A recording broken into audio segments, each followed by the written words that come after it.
Okay, we are here with Becc Holland, and we're going to be talking about how to craft an outbound strategy leading with the unknown problems.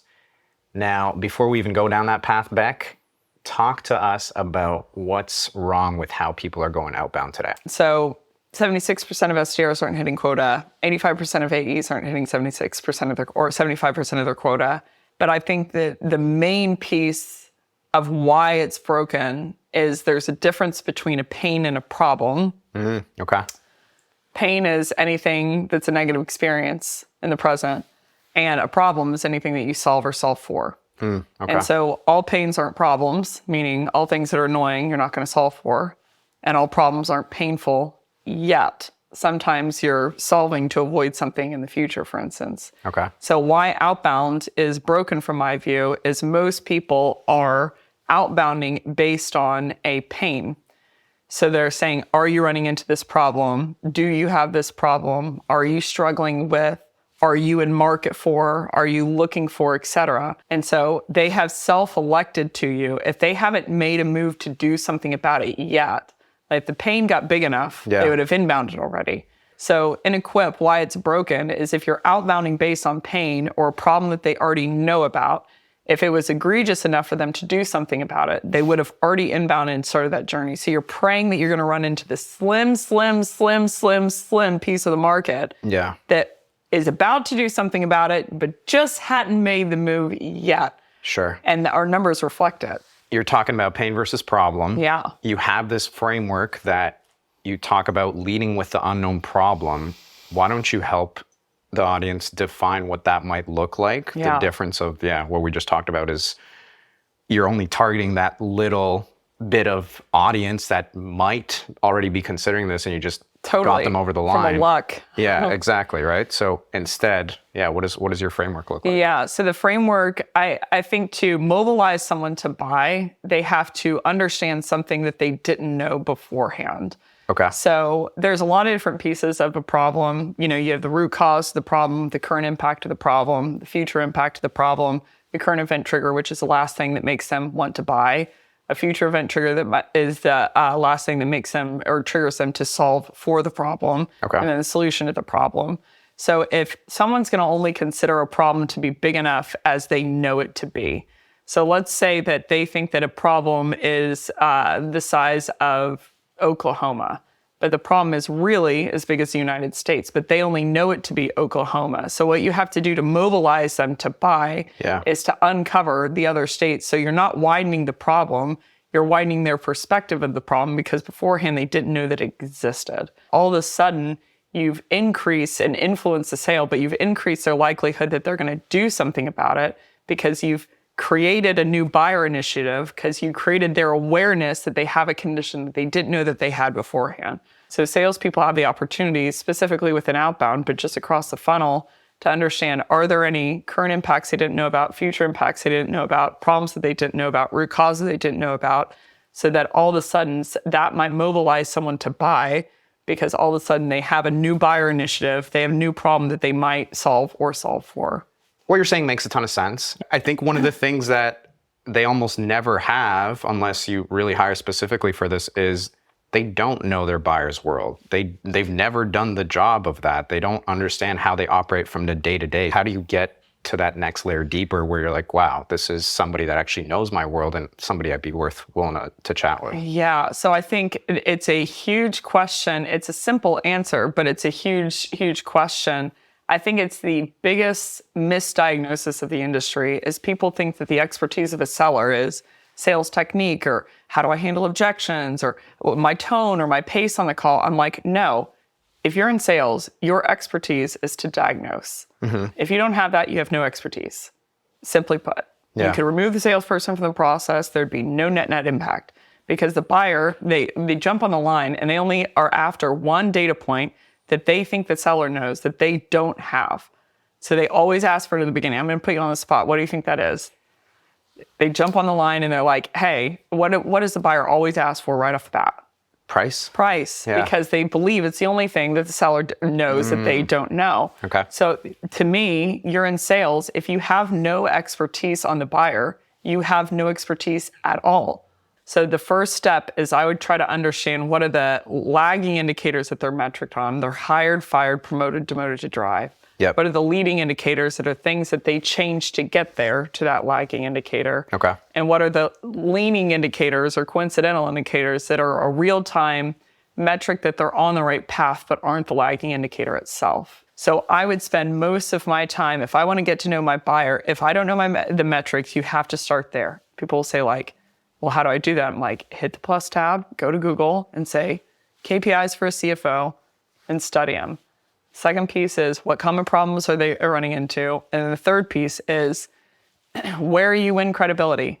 It's when you know things that they don't know. Yeah. Industry benchmarks, statistics, like just start studying. Instead of, watching an objection handling webinar, Sure. watch a webinar that CTOs would also watch. So let's go through this example now. You are pretty familiar with what we do here at Chili Piper. I'd love to go through an example of knowing Chili Piper, knowing the value prop. What would this maybe look like or sound like if we're going to put together a sequence? And I know you talked about even different types of sequences if we're looking at relevance versus personalization. Yeah. So Chili Piper is very near and dear to my heart because you solve a very unknown problem that people are not aware typically that they have. So the biggest unknown problem to me within SDR sales, specifically within SaaS, is that people are converting. The highest I've seen of people who request a demo, who actually just get a first meeting with an account executive, is 22.5%. That's the highest I've seen. I've probably seen 2,000 programs.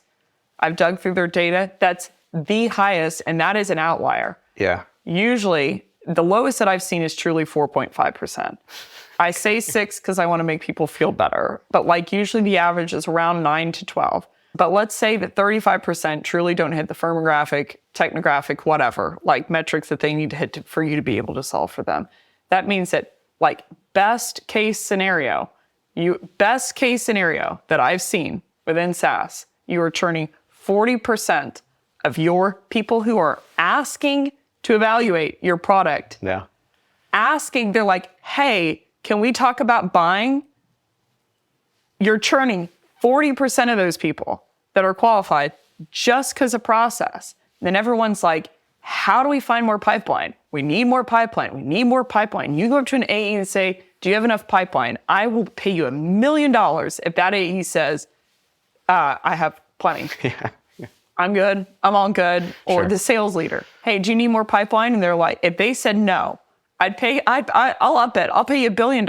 If you walked up to any VP of sales and said, do you need more pipeline? And they said, no, I'm all set. Thanks. Yeah. It doesn't exist. So people are like, okay, how do we create outbound? How do we create, how do we pull all these levers? Yeah. So the biggest unknown problem to me is, and the one that Chili Piper solves for, is I'm like, okay, the people who are spending all this marketing spent on to generate interest, to attract demand, to get them, to your website. Oh, pay per click. Oh, let's, form a website in a really, really appealing way so that they just request a demo.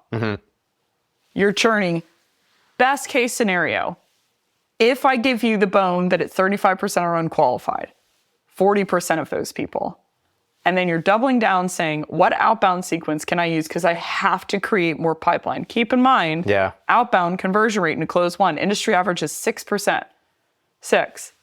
Inbound, 35. Because they've self-educated, they know that they have a problem, they just want to see if they can solve it with you. So even the conversion into closed one is like, what's the math of that? 5x, 6x, what it is for outbound? And if I'm a VP of sales, and I'm churning out and hemorrhaging out 40% of my pipeline, that's a problem that most VPs of sales would say like, okay, I'm going to solve it. I'm going to click the button.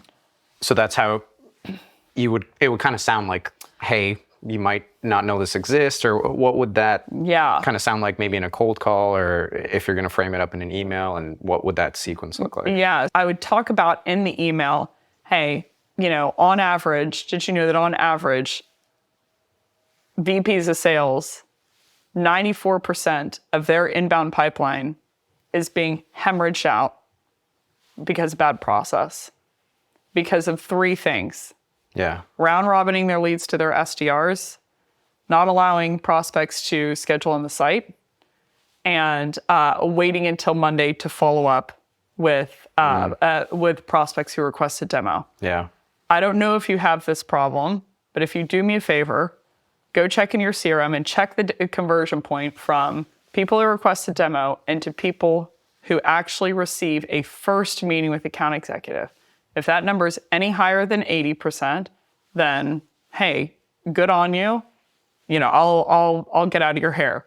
But if it's any lower than 80, you give me a shot Thursday at 2 to unpack a couple of quick tips, of how you can increase that conversion 70% more. Yeah. You know, if nothing else, you'll leave with a couple of insights that you can use to drive more conversion. Yeah.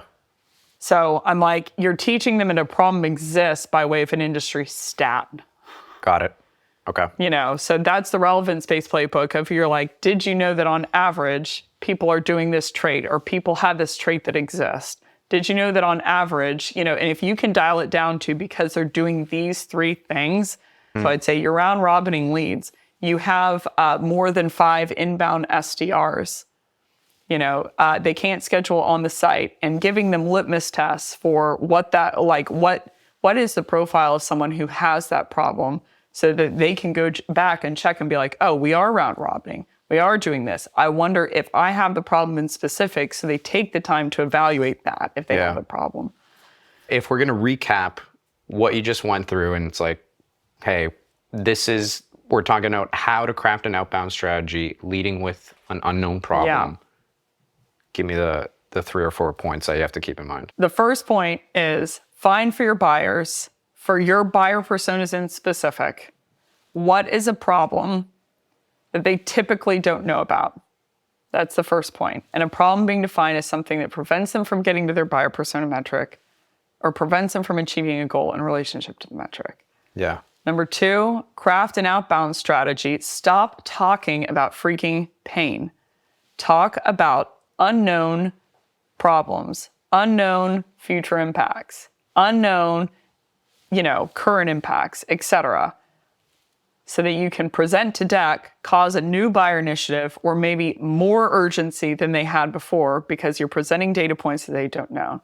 So that's the second point, is find those elements and craft a playbook for relevance and for personalization. And then the third point is from the execution perspective. If you want to run a relevance playbook only, then give them industry stats, give them signs in the email of what someone will look like from the profile perspective that has the problem, and ask for time. And then from a personalization perspective, I could not asterisk, triple, double click, underscore more. Just identify for them the quickest way to earn credibility, rapport, and get a sale out of quote unquote thin air, is they weren't going to buy a medication beforehand, but you're like, did you know that you have this condition? And they're like, now I want to buy the medication to solve the condition because I'm aware that I solve it. So I would bifurcate it into a relevance and a personalization playbook. But if you have the chance, I would go personalization every single time. It's so much more effective to be like, Arthur, you have this problem, versus like people in general have this problem, but both will work. Yeah. So that would be my third point. Okay. There you have it. That's Becc Holland, how to craft an outbound strategy leading with unknown problems. The unknown.